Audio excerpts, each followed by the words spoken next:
हमारा देश तीज और त्योहारों का देश है। हमारा देश मेले का देश है। हमारा देश पैठ बाजार हाट का देश है। और सच में अगर कह दीजिए तो हमारा देश उत्सव का देश है, परंपराओं का देश है। दुनिया का कोई ऐसा देश नहीं है जहां पर इतनी सारी परंपराएं हों।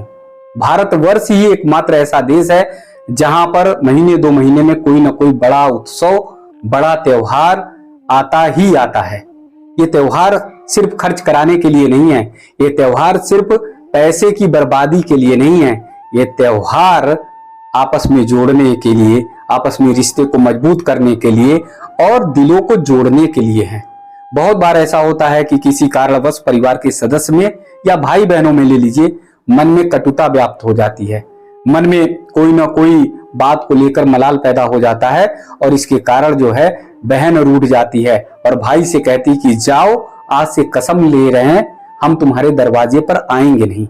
लेकिन जब रक्षाबंधन का त्योहार आता है तो बहन सोचती है नजदीक आ रहा है, भाई के पास जाएं कि ना जाएं। मैंने तो कसम खा ली थी कि आज से तुम्हारे दरवाजे पर आएंगे ही नहीं। लेकिन जिस दिन रक्षाबंधन का त्योहार आ जाता है तो बहन अपने आप को रोक नहीं पाती। सोचती है कि कसम कोई किनारे रखो, लेकिन भाई के पास पहुंचना है। ना भाई से नेक लूंगी और ना ही परिवार में कुछ खाए पिएंगे, परिवार के सदस्यों के साथ भी नहीं बैठेंगे, सिर्फ भाई की कलाई में राखी बांधेंगे और लौटकर चले आएंगे।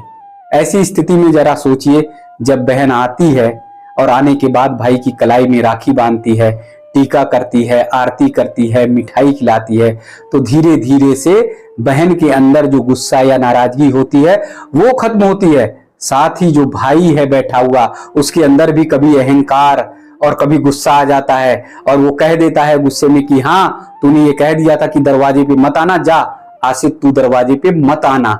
अगर ये बात पहले कभी कह दिए होता है तो वो भी सोचता है कि वो गुस्से में मैंने कहा था, और फिर बहन के साथ धीरे धीरे से वो उसकी बातचीत में शामिल होता है, उसके प्रेम और भाव में शामिल होता है, और फिर दोनों के मन में जो बैठा हुआ मैल होता है वो आंसुओं की धारा के साथ बह जाता है। बहन भी कहती है कि भैया उस दिन गुस्से में लड़ाई हुई, आवेश में मैंने कोई बात कटु बात कह दी। भाई भी कहता है कि चल छोड़, गुस्से में आ गई थी, तूने थोड़ी बात तेज कह दी थी और उस बात को छोड़, आज त्योहार है, त्योहार में हम अच्छे से मिलते हैं, अच्छे से बातचीत करते हैं। और जब आंसू की धारा बहती है तो दोनों भाई बहनों के अंदर बैठा हुआ मैल जो है, कटुता जो है वो समाप्त हो जाती।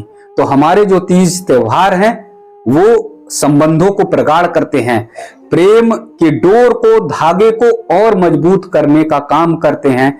इसलिए हमारी और आपकी कोशिश होनी चाहिए त्योहारों को जीवंत बनाएं, उत्सव और आनंद के साथ मनाएं। जरा त्योहारों की डोर देखिए तो कितने अच्छे से हमारे रिश्ते को जोड़ने का काम करते हैं। होली है, दीपावली है, कोई भी बड़े त्योहार हैं, उसमें लोग अपने घर और परिवार के लिए पहुंचने के लिए कैसी कोशिशें करते हैं। ट्रेनें एकदम भरी होती हैं, ट्रेनों में जगह नहीं होती है, तमाम लोग लटक कर किसी भी तरह से कोशिश करते हैं कि पहुंचें। तमाम लोग कोशिश करते हैं कि किसी भी तरह से बस पे ऊपर की छतों पर बैठकर अपने घर और परिवार में जाकर पहुंचें।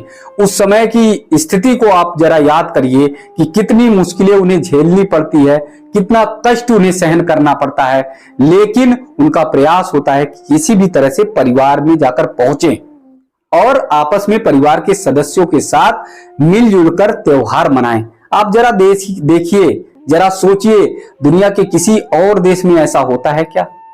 आप देखेंगे, जाकर झांकेंगे तो कहीं पर ऐसा नहीं होता जैसा हमारे प्यारे भारत में होता है, हमारे हिंदुस्तान में होता है।